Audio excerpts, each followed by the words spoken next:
Hey, what is up guys? This is Nishi from MST.TV here, back with another Market Watch episode. So the new ban list is officially in effect as of yesterday, but of course players have been testing things out for the new format already so that they can hit the ground running.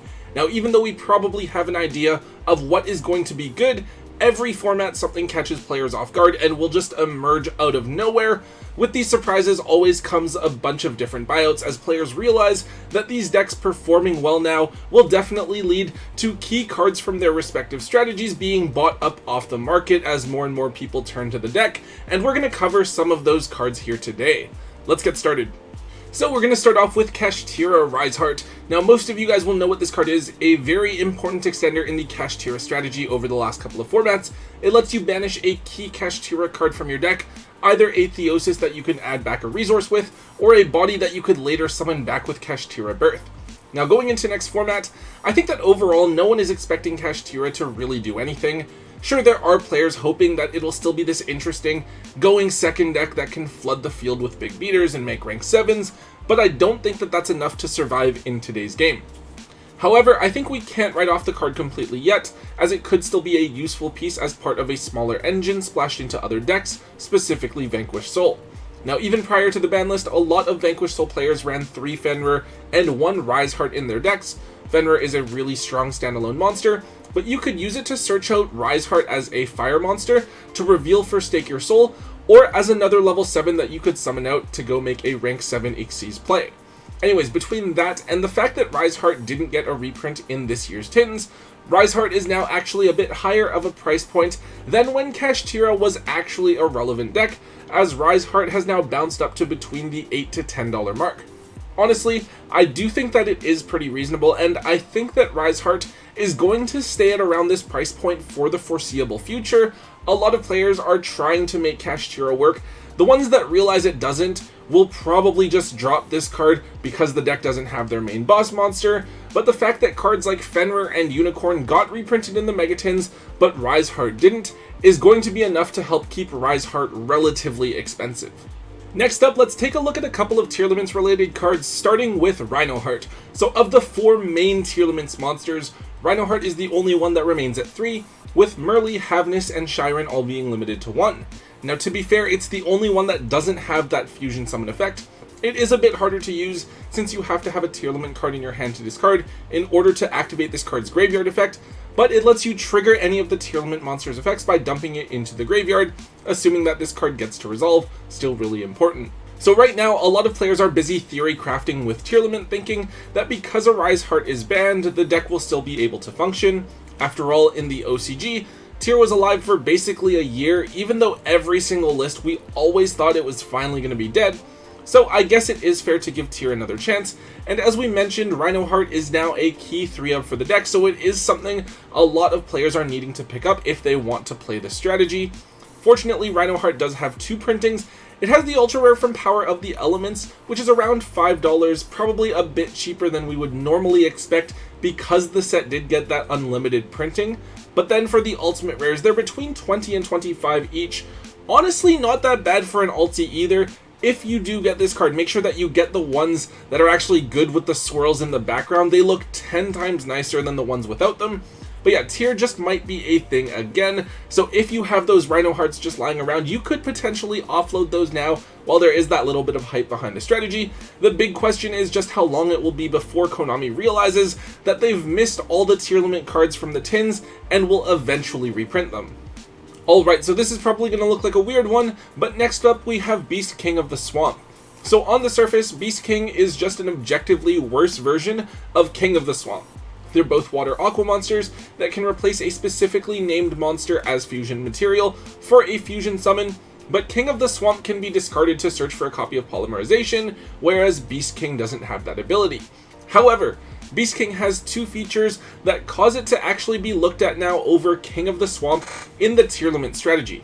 For one, Beast King has 1000 attack points rather than 500, and as we've seen a lot of times, when you're playing a bricky monster like this, you're generally going to try to take the one with higher attack points, just in case you need to push for damage or attack over certain things.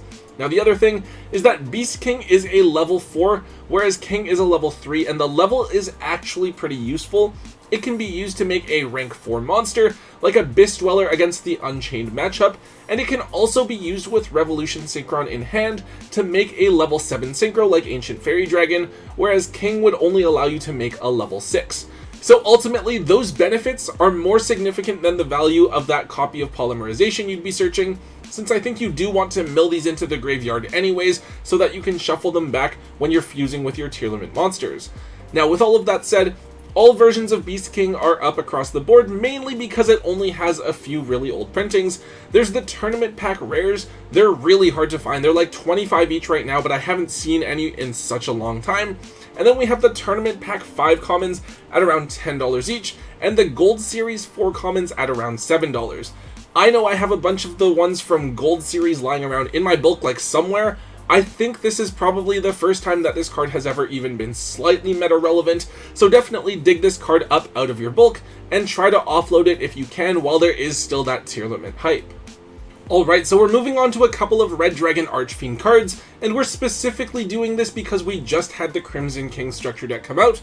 Now the deck doesn't have any good generic staples aside from like maybe Pot of Extravagance, but the whole Red Dragon Archfiend strategy actually does look pretty legit. At the very least, it's a really consistent deck, and you can make some pretty cool end boards with some big monsters that haven't managed to see much usage outside of this particular strategy. So here, we are going to look at Tyrant Red Dragon Archfiend, a level 10 synchro monster that requires 2 tuners to make, and it's an interesting card. It can blow up all other cards on the field, as well as negate a spell or trap card during the battle phase. Unfortunately, Tyrant Red Dragon Archfiend isn't something that really gets used in the Red Dragon Archfiend deck. I think that of all the profiles that I've seen running around, I haven't seen this card in the extra deck at all. It's just kind of outclassed by a lot of other things. However, the card is still relatively expensive because it is a part of that Red Dragon Archfiend theme. So if you want to go out and collect all of the cards from this specific archetype, you would need to grab a couple copies of this card as well. This card only has 2 printings, both as ultra rares, once from the Dark Illusion and another in Duelist Pack Dimensional Guardians of all places, 2 really odd specific printings. We know that this card isn't really seeing play because it's only at around the $12 mark for either copy, whereas if this card was actually something that you needed to run in the deck with just those 2 printings, even if it was just a one of, this card would have been like $30 or something crazy. So yeah, not exactly a meta relevant card here, but still something that's worth taking note of with the trend and what is happening. If you guys happen to have this card lying around in your foil bulk or in a binder, now would be a great time to go ahead and move it if someone wants to try it out in their deck for whatever reason. So we're onto a card that is actually useful for the deck. It is Supe Duskwalker. So at first glance, this card seems kind of meh because it summons itself out and then Supe, which is a level 1 tuner. I remember before, I think people talked about using this card to make Halki Fibrax without burning your normal summon, but I don't think it ever really took off at all. Now, however, this little package consisting of 3 Duskwalker and 1 original Supe is something that is being run in the Red Dragon Archfiend deck as a way to start off some plays. Now basically, you discard some random card that you don't need to summon out this and Supe, and then you can make Red Rising Dragon, a level 6 synchro that you run 3 copies of in the Red Dragon Archfiend extra deck because it isn't a hard once per turn for some reason. Anyways, Supe Duskwalker is a very good card for the deck, and naturally, because the deck is so easy to build with just 3 structure decks, you better believe that people look to buy out whatever card they could that's being used by the deck but wasn't reprinted in the deck itself, and the first thing that people have flocked to is this card. Now in terms of printings, this card was only ever printed twice. It was an ultra rare in Legendary Duelist Immortal Destiny, which I think people think was better than it really was, at least for me locally. Like, no one really opened it up because it was literally like you pulled Malicious Bane or a Dusted Gold or you got nothing of value. So people just stayed clear of that set. Those original Ultras are like $20 each now, though they have very few listings up. The other printing was the common from Legendary Duelist Season 3, an interesting set, but another one not open so much because you had to buy the little box set thing, and it was really hard to pull the cards that you actually wanted out of there. Those commons are actually $3 each for now. Now, if you guys did open either set, definitely check these out because they're pretty annoying to find. You can definitely bet on the fact that players at your locals who are looking to build this deck will be wanting to pick up a playset of this card. Alright, we're back to looking at a card that is Magespector related with another buyout here. This one is Magespector Cyclone.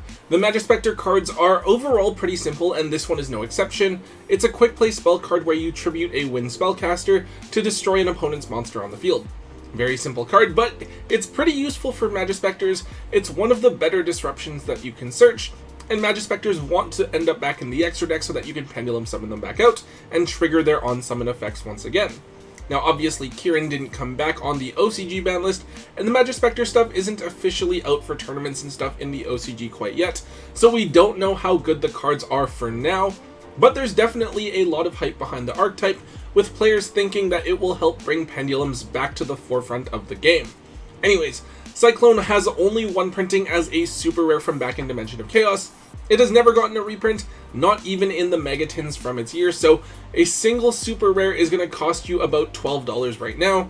I feel like this is probably just a one-of, since you're probably searching the new spell more often, and this is just a backup for when you summon Yada that extra time and you already have the other spell. But it's still good to have as an option, I suppose. I do feel like this card is overhyped, and will probably get a reprint when the Magespector stuff does come out here, so I really don't think you guys should be holding on to too many copies of this card. I can see why you would want to hold on to one original copy for yourself to play with when the stuff does come out if you're a really big fan of the archetype, but anything more than that, I would definitely be offloading right away. And finally, the last card I'm looking at for today is Fire Formation Tanki. So here I want to look at this card because I feel like the card is relatively undervalued right now, specifically because it isn't currently seeing play. Now, over the last several years, Tanki is a card that has seen varying amounts of play. It was good with Fire Fist, Zodiac, Tri-Brigade, amongst other things, and when it was good, the higher rarity printings of Tanki did get quite expensive. Now, however, Tanki is actually at one of its lower points because nothing is really using it in the current format. The ultimate rares are down at around $100, and we've seen them approaching $200 each as one of the nicest ultimate rares ever printed whenever the card is useful. For the secret rares, they're really cheap at only $2 to $3 each as well.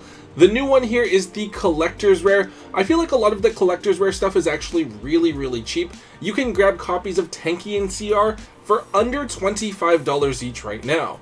Now what we need to keep in mind is that we do have the Fire King structure deck coming out at the end of the year, and that deck is actually looking like it's going to be really strong.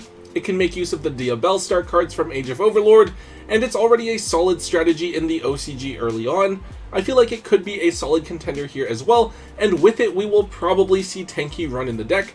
You can even send Tanki with the Diabellstar after it has resolved, so you're not giving up too much and the engines synergize really well. Whatever rarity of Tanki you want to play, it's just ultimately going to be personal preference, but I feel like it's just at a cheap point right now, so if you were to buy ulti Tankis for the future or whatever rarity you want to grab, I feel like now is the time to do it. Given the volatile history of Tanki that we've seen over the past several years, now seems like a good time to get your preferred copy before they go up at the start of 2024. Alright guys, that is all for today's episode. These are the main ones I wanted to talk about this week. There are a couple of other cards that I do want to go over still in an episode later this week, but they're cards that we've talked about relatively recently that have continued to fluctuate in price, so I wanted to make sure that we covered some new stuff before we delve into those repeat cards yet again. Anyways guys, if you did enjoy today's Market Watch, please make sure that you let me know by hitting that thumbs up button. Also make sure you leave a comment in the comment section down below and hit that subscribe button if you haven't already. And until next time guys, don't forget to hold on to your MST.TV.